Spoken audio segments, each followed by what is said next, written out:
love to sing your praises. I'm so glad you're in my life. I'm so glad you came to save us, save us. You came from heaven to earth to show the way. From the earth to the cross, my debt to pay. From the cross to the grave, from the grave to the sky. Lord, I lift your name on high. Yeah, yeah. Lord, I lift your name on high. Lord, I love to sing your praises. I'm so glad you're in my life. I'm so glad you came to save us, save us. You came from heaven to earth to show the way. From the earth to the cross, my debt to pay. From the cross. Nous vous saluons tous au nom du Seigneur Jésus-Christ. Nous saluons aussi la présence de l'homme de Dieu Jean Gongo à partir de Dijon en France. Que le Seigneur puisse vous bénir. Nous sommes dans votre émission La Lumière du Soir pour répondre aux deux questions qui nous ont été posées par les bien-aimés.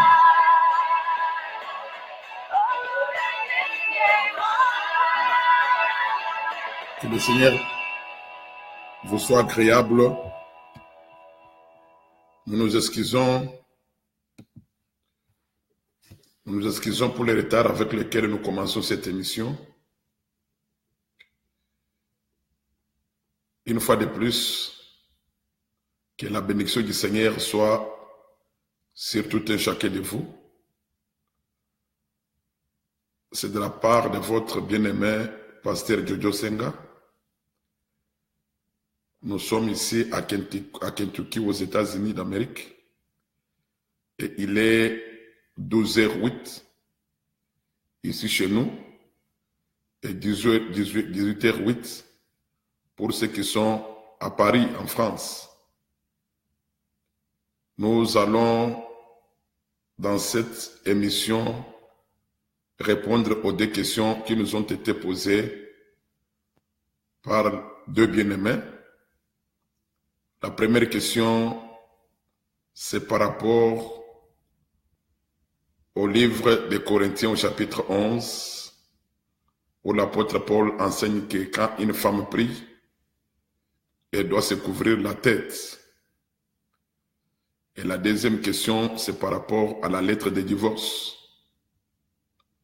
où les pharisiens avaient posé la question au Seigneur Jésus s'il était permis à un homme de répudier sa femme pour un motif quelconque. Puisque Moïse leur avait permis de pouvoir écrire une lettre de divorce, remettre à la femme et la répudier. Voilà, c'est avec ces deux questions que votre émission sera animée cet après-midi. Nous commençons directement par la première question. Nous lisons les Saintes Écritures. Je suis dans le livre de 1 Corinthiens au chapitre 11. 1 Corinthiens au chapitre 11.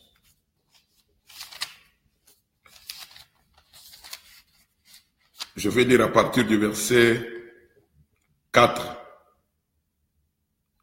Tout homme qui prie ou qui prophétise la tête couverte déshonore son chef. Toute femme au contraire qui prie ou qui prophétise la tête non voilée déshonore son chef.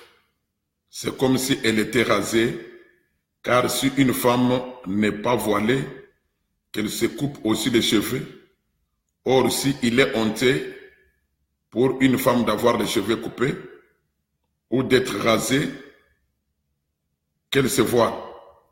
L'homme ne doit pas se couvrir la tête, puisqu'il est l'image et la gloire de Dieu. tandis que la femme est la gloire de l'homme. En effet, l'homme n'a pas été tiré de la femme, mais la femme a été tirée de l'homme. Et l'homme n'a pas été créé à cause de la femme, mais la femme a été créée à cause de l'homme. C'est pourquoi la femme, à cause des anges, doit avoir sur la tête une marque de l'autorité dont elle dépend. Voilà. Ces deux questions, bien aimés, ce sont des questions, ce sont deux éléments, des questions doctrinales. Donc ça, c'est vraiment la doctrine des enfants de Dieu, la doctrine de Dieu. Quand nous parlons de la doctrine, nous parlons de la pratique de la parole. Puisque la parole de Dieu, elle est spirituelle, mais cette parole qui est spirituelle, quand on la pratique, cette parole devient une doctrine. Donc la doctrine, c'est seulement la manière qu'on doit pratiquer la parole du Seigneur. Puisque on ne peut pas seulement se limiter au niveau spirituel, mais on doit aller aussi au niveau de la pratique de la parole qu'on a écoutée. Voilà pourquoi dans la parole de Dieu, il y a ce qu'on appelle la doctrine, la pratique de la parole du Seigneur. C'est comme par exemple, le Seigneur, après sa résurrection, il va dire aux disciples qu'aller partout dans le monde et prêcher la bonne nouvelle, quiconque va croire et qui sera baptisé, il sera sauvé. Pour dire que par rapport à cette écriture, premièrement, il y a la croyance et deuxièmement, il y a l'acte qu'on pose, l'acte de se faire baptiser. Puisque la croyance, là, c'est spirituel. Mais maintenant, l'acte de la croyance, c'est ça le baptême. Voilà pourquoi le Seigneur pouvait dire quiconque croira et sera baptisé. C'est-à-dire, quand on croit, l'acte qu'on doit poser, qui prouve qu'on a cru, c'est ça l'acte du baptême. Donc, le baptême, c'est ça même, c'est la doctrine. Donc, pour dire que la doctrine, c'est ça la pratique des choses spirituelles.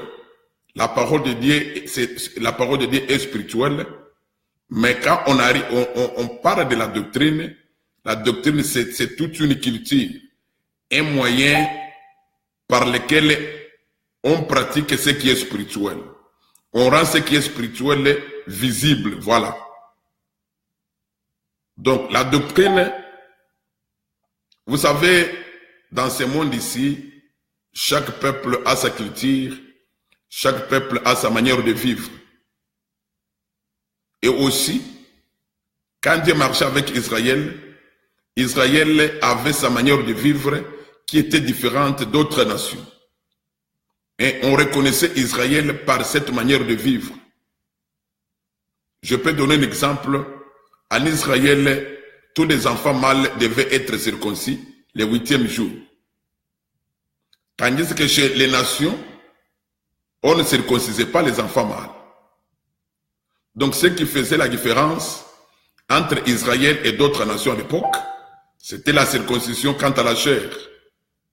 C'était cette circoncision qui faisait à ce qu'on puisse reconnaître que celui-ci, il est fils d'Abraham et l'autre ne l'est pas. Donc pour dire que la doctrine, c'est elle-même qui fait la différence entre la vraie église de Dieu et la fausse église de Dieu. Croire au Seigneur Jésus comme sauveur, c'est une bonne chose. Mais on ne peut pas seulement se limiter à croire, mais on doit pratiquer aussi la parole de Dieu. Quand on ne pratique pas la parole de Dieu, tout ce qu'on peut faire n'est rien. C'est-à-dire, on ne peut pas seulement se limiter à écouter, on ne peut pas seulement se limiter à avoir la connaissance de la parole de Dieu, mais on doit aussi mettre cette parole en pratique. Quand on met la parole de Dieu en pratique, c'est cela même la doctrine. Ce que le Seigneur est en train de chercher chez nous, c'est la mise en pratique de la parole de Dieu. Voilà pourquoi il y a une écriture que j'aime. Je pense que je vais retrouver cette écriture dans le livre de Galates au chapitre 4. Galates chapitre 4.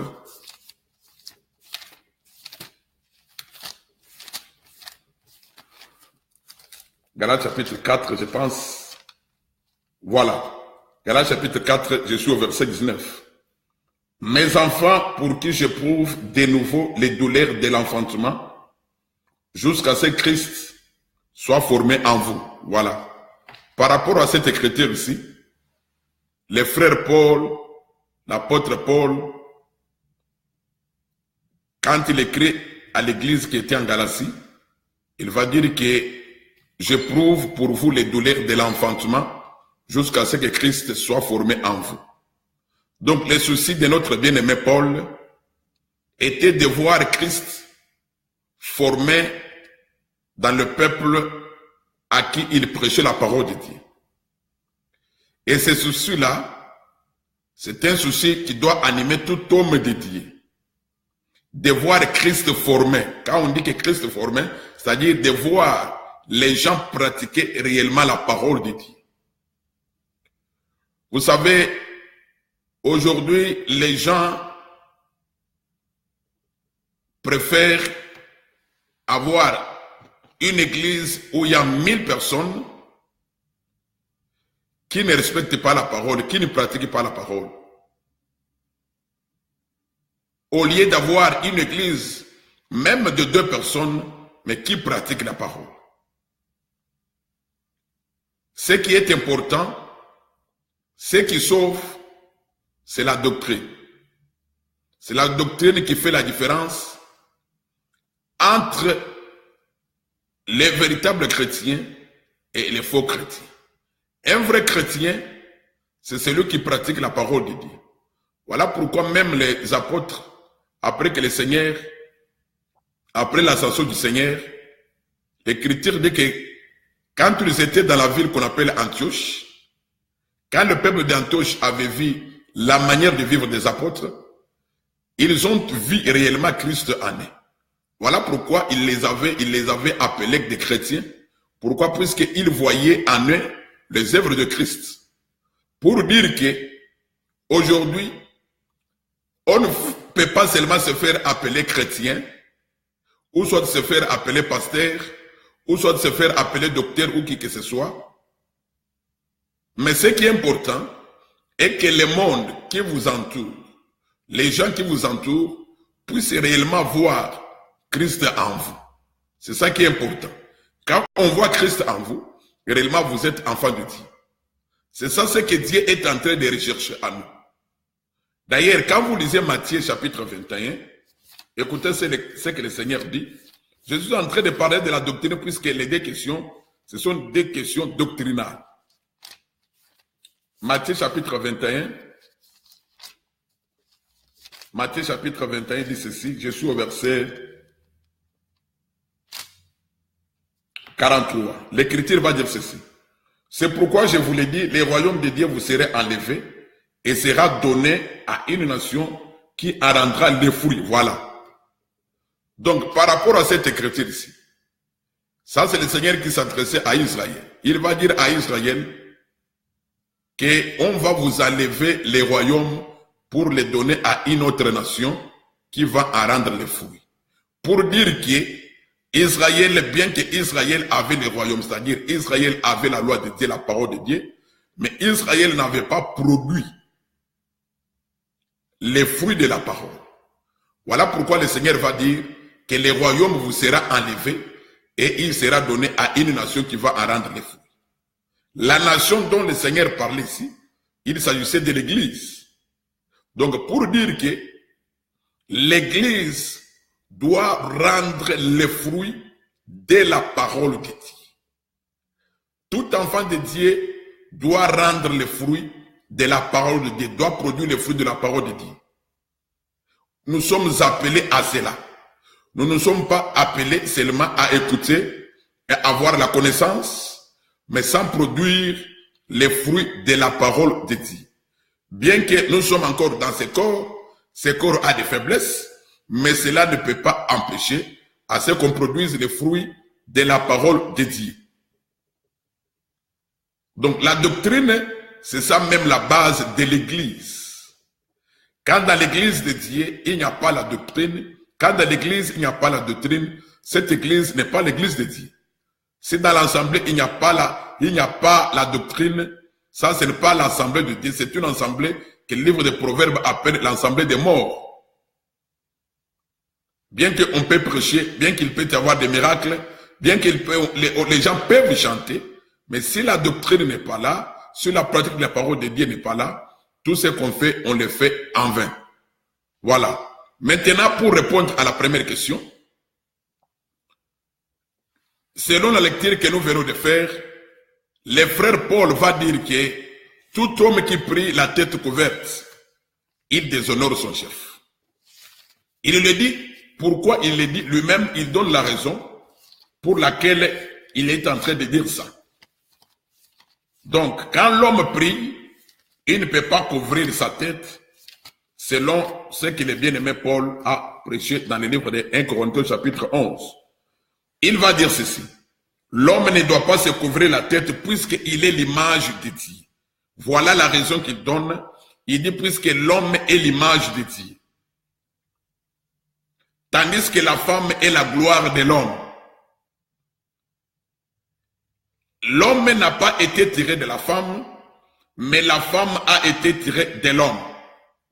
Et l'homme n'a pas été créé à cause de la femme, mais c'est la femme qui a été créée à cause de l'homme. Pour comprendre pourquoi le frère Paul dit que la femme doit se couvrir la tête quand elle prie, le frère Paul donne la raison, il va dire ceci au verset 10. C'est pourquoi à cause des anges, c'est la raison que le frère Paul donne.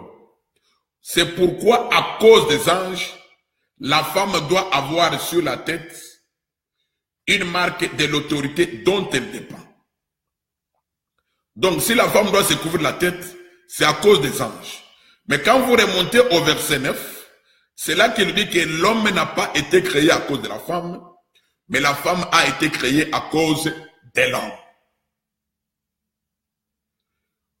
Oh, s'il y a la création visible, quand nous lisons Hébreux chapitre 11, Hébreux chapitre 11 dit que la création visible a été faite de la création invisible. On ne peut pas parler de la création visible sans parler de la création invisible. Dans la création invisible, Dieu a d'abord créé les anges. Les anges ont été créés pour Dieu.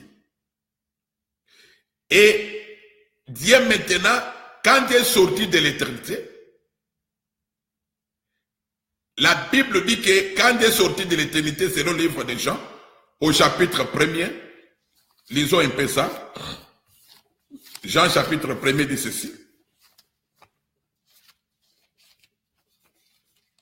Jean chapitre 1er dit ceci. Au commencement était la parole, et la parole était avec Dieu, et la parole était Dieu. Voilà. Quand vous lisez Genèse chapitre 1er, au verset 1er, là l'écriture dit qu'au commencement, Dieu créa les cieux et la terre. Le commencement de Genèse chapitre 1er et le commencement de Jean chapitre 1er, ce sont deux commencements différents. Il y a le commencement de la création invisible, il y a aussi le commencement de la création visible. La création visible a été tirée des choses invisibles. Quand Dieu a commencé la création visible, la première des choses, c'est la parole qui est sortie. C'est cette parole qui est sortie qui a fait à ce qu'il y ait existence de ce qu'on appelle la création invisible. Là, nous voyons la création des anges, autorité, gloire, ainsi de suite, selon le livre des Colossiens. Alors, Dieu a créé toutes ces choses pour lui.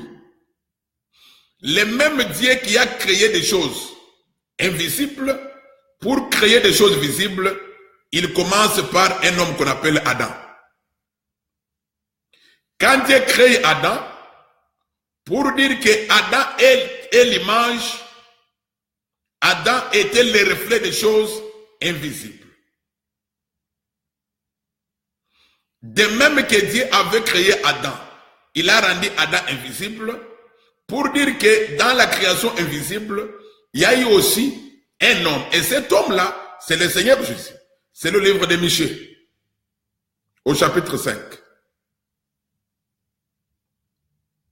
Alors, Dieu, dans la création visible, quand il crée l'homme, après avoir créé l'homme, il va créer maintenant la femme pour que la femme puisse être l'aide de l'homme. De la même aussi, dans la création invisible, Dieu va créer les anges pour que les anges puissent louer le Seigneur, pour que les anges puissent avoir un travail, un service à rendre au Seigneur. Voilà pourquoi le frère Paul va dire, l'homme n'a pas été créé pour la femme, mais c'est la femme qui a été créée pour l'homme. De même aussi dans la création invisible, les anges ont été créés pour Dieu. Dieu a créé les anges pour qu'ils soient à son service. Alors, le frère Paul va dire qu'à cause des anges, la femme doit avoir la marque de l'autorité, elle doit avoir sur la tête la marque de l'autorité dont elle dépend. Pour dire que les anges aussi, dans le monde invisible où ils vivent, ils ont aussi cette marque devant Dieu. Voilà aussi, quand nous venons ici, nous sommes dans l'église, c'est comme si quand nous sommes dans l'église, nous devons nous représenter que nous sommes devant la face de Dieu.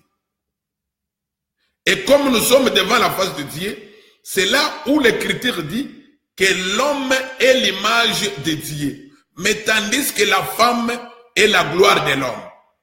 De même que dans le ciel, les anges ont été créés pour Dieu, de même que dans le ciel, les anges ont une marque devant le Seigneur, de même aussi dans l'église, la femme doit avoir la marque. Voilà pour comprendre cette marque, c'est là où nous allons dans Ésaïe chapitre 6. Je suis dans Ésaïe chapitre 6.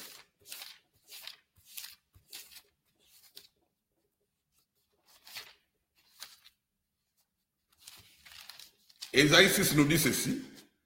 Je commence par le verset 1er. L'année de la mort du roi Osias,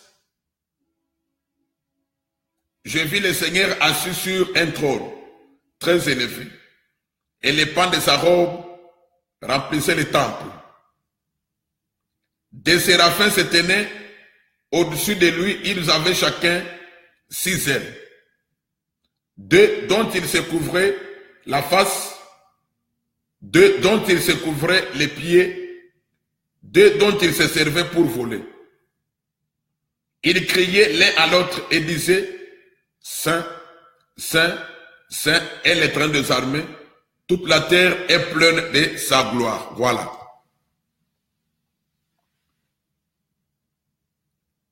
Ça, c'est le prophète Ésaïe qui a reçu une vision. Dans la vision qu'il avait reçue, il va voir le Seigneur assis sur un grand trône élevé, et le pan de sa robe va jusqu'au parvis. Et il va voir les séraphins autour de lui. Donc les séraphins, ce sont des anges. Il va voir les anges autour du trône. Quand il voit les anges autour du trône, il voit les anges en train de louer le Seigneur. Ils disent, Saint, Saint est l'Éternel des armées. Donc les anges autour du trône Ils sont en train de louer le Seigneur. Mais vous allez remarquer que ces anges ici, qui louent le Seigneur, Ésaïe les a appelés séraphins. Mais quand vous allez dans le livre d'Apocalypse chapitre 4, les frères Jean les appellent des 4 êtres vivants qui sont autour du trône. Ils ont les 6 ailes de la même manière avec les séraphins. De même que les séraphins adorent l'Éternel, de même que les 4 êtres vivants adorent l'Éternel. Donc les séraphins, ce sont les 4 êtres vivants qui sont en train d'adorer l'Éternel. Et ils sont autour du trône de l'Éternel. Et quand ils adorent l'Éternel, ils disent Saint, Saint est l'Éternel des armées. Mais vous allez remarquer que quand ils adorent l'Éternel, l'Écriture dit qu'ils ont 6 ailes. Les 2 ailes servent à couvrir leur gloire. Or les anges, Dieu les a créés avec gloire. Les anges n'ont pas été créés de la poussière comme l'homme a été créé.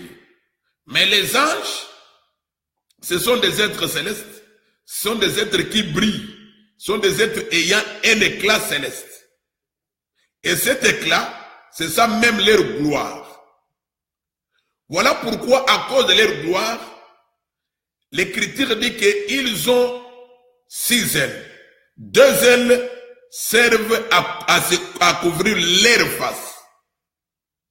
Donc, ils couvrent leur face devant l'Éternel. Voilà pourquoi le frère Paul va dire, à cause des anges, la femme doit se voiler quand elle prie.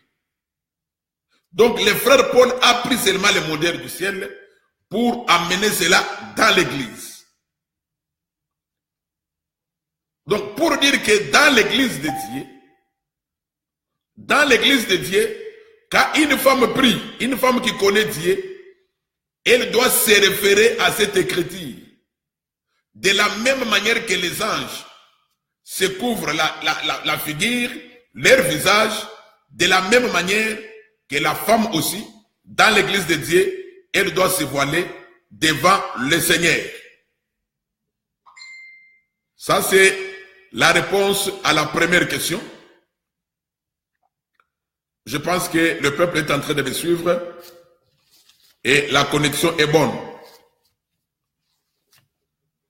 Nous passons à la deuxième question. La lettre de divorce.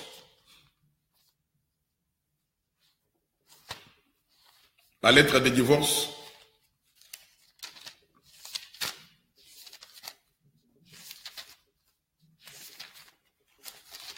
Je suis dans Matthieu chapitre 19.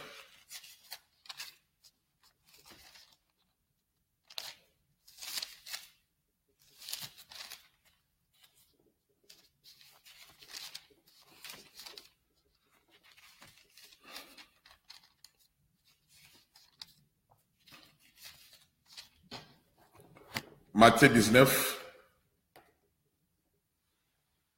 Est-ce que la connexion est bonne?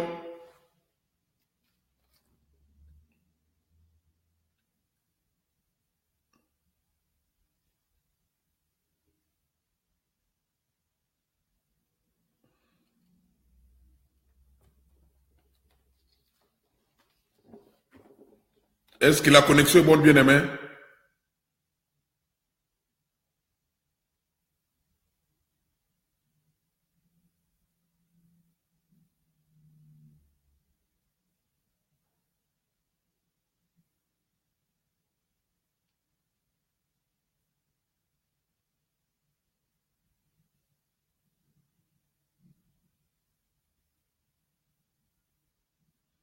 Est-ce que la connexion est bonne?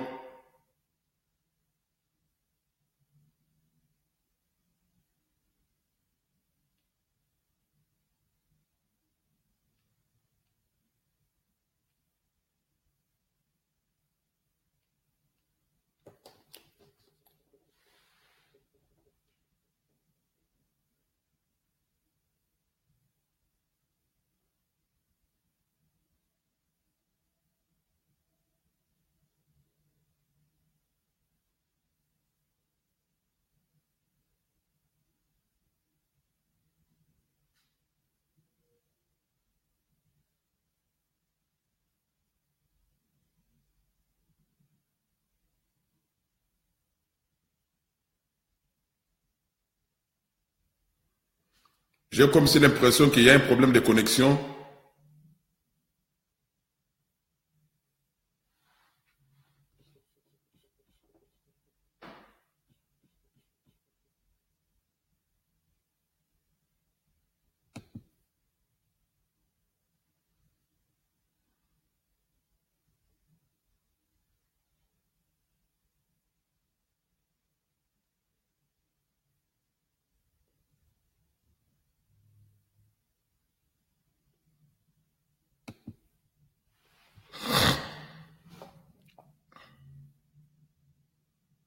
La connexion n'est pas bonne.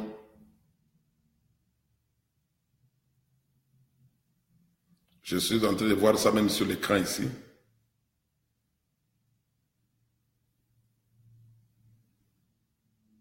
Ça ne sert à rien de continuer quand la connexion n'est pas bonne.